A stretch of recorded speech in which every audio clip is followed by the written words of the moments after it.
ابھی صحیح ہوا ہے علامہ صاحب. اوکے مہد بھائی مائک کھولیں. السلام علیکم جی. حسن بھائی کیسے ہیں؟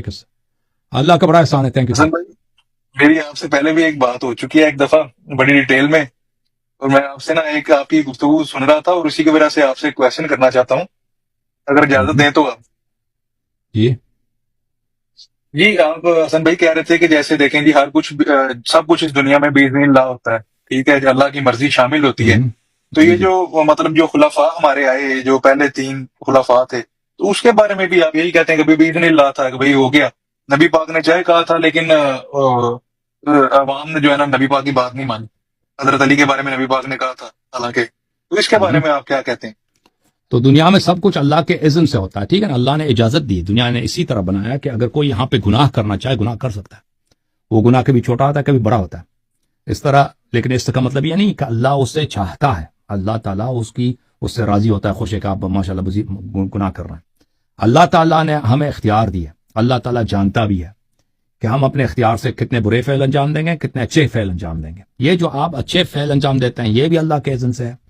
یعنی اللہ نے ہمیں چوائس دی ہے, اللہ نے ہمیں پاور دی ہے, اللہ نے ہمیں زندگی دی ہے, اللہ نے ہمیں حیات دی ہے, اللہ نے ہمیں یہ موقع فراہم کیا ہے کہ ہم اچھے کام کریں. اسی طرح برے کام یہ بھی اللہ تعالیٰ کے اذن سے ہے. یعنی اللہ تعالیٰ جانتا ہے کہ میں اس شخص کو خلق کروں گا, یہ دنیا میں جا کر فلان برے کام کرے گا, فلان دن یہ نماز نہیں پڑھے گا, فلان ماہ رمضان میں یہ روزے نہیں رکھے گا, یہ فلان دن کسی آدمی کو گالی دے گا, فلان دن یہ کرے گا, یہ کرے. یہ سب اللہ جانتا ہے. اس طرح نہیں کہ اللہ جاہل تھا, اللہ جانتا ہے. اور یہ طاقت جو ہمارے پاس آئی ہے کہ آپ میں کبھی گناہ کرتے ہو, کبھی نماز نہیں پڑھتے نا, یا کبھی آپ کی بات نہیں کر رہا ہوں ویسے کھلی طور پر, کوئی جھوٹ بولتا ہے تو یہ جھوٹ بولنے کی پاور کہاں سے آئی؟ اللہ کے علاوہ کوئی خالق نہیں ہے کہ اور کسی اور نے آپ کو پاور دی ہے. یا وہ پاور, وہ انرجی, وہ ٹائم, وہ زندگی, وہ مہلت جو آپ نے سچ بولنے میں صرف کرنی تھی, آپ نے اس کو جھوٹ بولنے میں صرف کیا. اب اس کو آپ لے کے جائیں مختلف لوگوں کی زندگی میں. فرعون نے خدائی کا ادعا کیا, اس کو زندگی, صحت, طاقت کس اللہ نے دیا نا, سب اللہ کی جانب سے. اللہ کی بادشاہت میں آ کر اس نے خود خدائی کا ادعا کیا. لوگ بچوں کو ذبح کرتا تھا, چھوٹے بچوں کو, اور عورتوں کو زندہ رکھتا تھا, لوگوں کو ذلیل کرتا تھا. اور اسی طرح اب نبی کریم صلی اللہ علیہ وسلم کے بارگاہ میں آ جائے نا, اب لوگوں کے پاس اختیار ہے.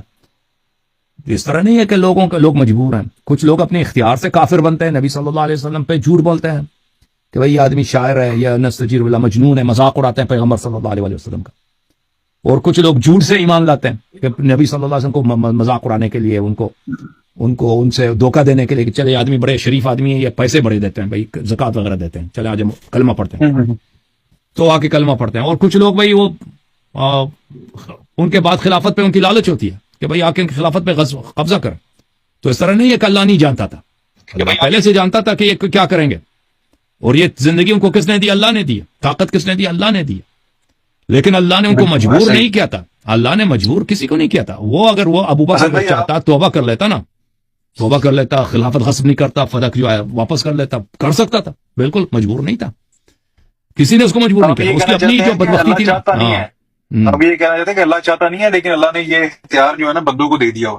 بالکل, اللہ ہم نہیں کہتے کہ اللہ نے چاہا ہے کہ ہم یہ, اللہ اس طرح نہیں کہ ہمیں ریوارڈ دیتا ہے, ثواب دیتا ہے کہ ماشاء اللہ خوشی ہوتی ہے کہ بھئی یہ کتنا زیادہ شراب پی رہا ہے یہ شخص. نہیں, اس پہ عذاب ملے گا. شراب پینے پہ, گناہ کرنے پر, خلافت غصب کرنے پر, جو بھی ایک برے کام کرتے ہیں اس کو عذاب ملے گا. لیکن اللہ نے یہ موقع دی ہے. زندگی کا مطلب ہی یہی ہے. زندگی جو اللہ تعالیٰ ان خلقنا الموت والحیات تبارک الذی خلق الموت والحیات لیبلوکم ایکم احسن عملا. بابرکت ہے وہ خدا جس نے زندگی اور موت کو بنایا ہے تاکہ دیکھ لے کہ آپ میں سے کون بہتر عمل کون کرتا ہے. ٹھیک ہے نا. تو زندگی کا مطلب ہی یہی ہے کہ کون بہتر عمل بجا لاتا ہے. صحیح ہے جی. حسن بھائی ایک اور بھی بات میں نے کرنی تھی.